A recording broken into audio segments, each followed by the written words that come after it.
montage est un art qui forge une œuvre de cinéma. Celui-ci va lui donner du rythme, soit par le biais d'une énergie qui fera sa force, soit par le biais d'une dynamique qui fera germer une émotion au fil d'une séquence bien équilibrée. Le montage est un art qui nécessite tellement d'adéquation avec la mise en scène que beaucoup de cinéastes ont du mal à laisser cette tâche à un artiste de son côté et préfèrent parfois prendre celui-ci totalement en main, comme par exemple Xavier Dolan ou Steven Soderbergh. Et à contrario, des cinéastes parviennent à laisser cela à un monteur en qui ils ont une confiance aveugle, Scorsese avec Thelma Schoonmaker ou Tarantino jusqu'à peu avec Sally Menke.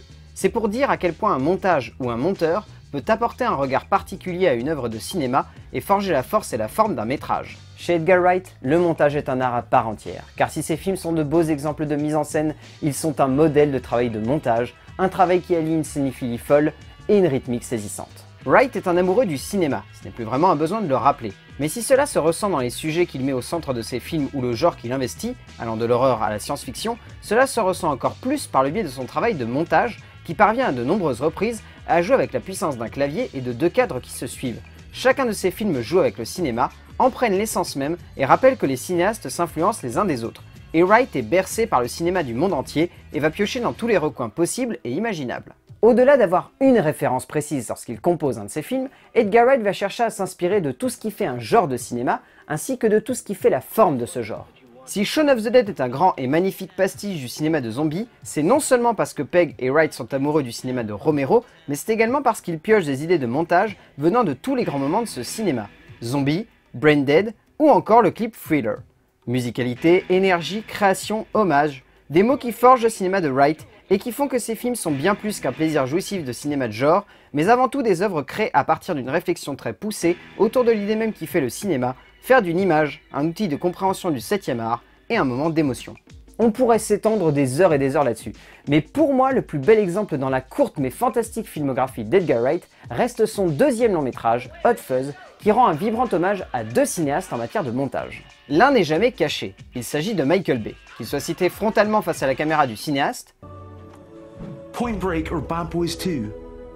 Which one do you think I prefer? No, I mean which one do you want to watch first? ou plus subtilement durant les séquences d'action, mais dans l'idée, le réalisateur américain est là, et Wright s'amuse avec le côté putassier du montage du cinéaste, avec son côté iconique et la puissance de son action.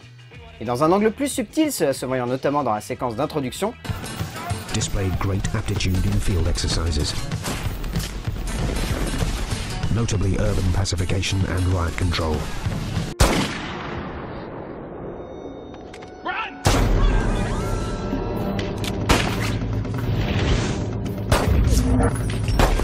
Wright rend également hommage à un auteur qui a repoussé le plus loin le possible du montage dans un film d'action, Tony Scott.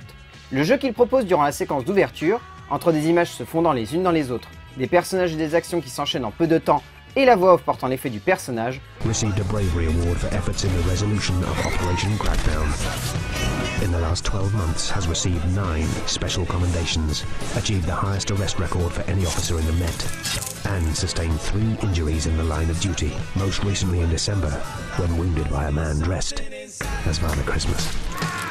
Tout cela va chercher du côté de Scott ce qu'il y a de plus fort et de plus juste dans le travail de montage de l'auteur anglais. Et puis, Wright a forcément son film expérimental en la matière, le film qui a fait sa légende, le film qui l'a érigé en grand ponte de la haute prise de risque graphique, son 3e long métrage, adapté d'un comic book.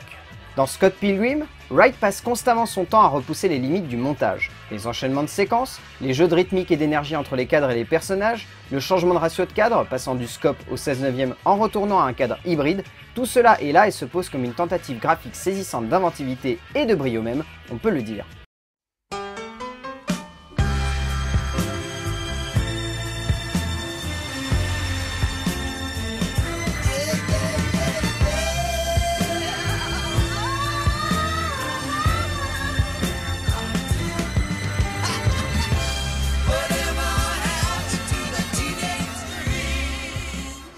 Incrustation à la cartoon de coups de poing dans le cadre, transition en split screen de l'extrême, perspectives repoussées dans leur retranchement via des effets de montage à la limite du kitsch, tout cela démontre bien qu'au-delà d'être un grand metteur en scène, Edgar Wright comprend comment utiliser le montage et faire en sorte de donner à celui-ci un sens au-delà de simplement servir à faire la transition entre deux cadres. Au-delà de savoir se servir d'une caméra, Wright sait qu'un enchaînement réussi entre deux plans de cinéma peut avoir plus d'impact sur le spectateur qu'une longue séquence filmée d'un seul coup.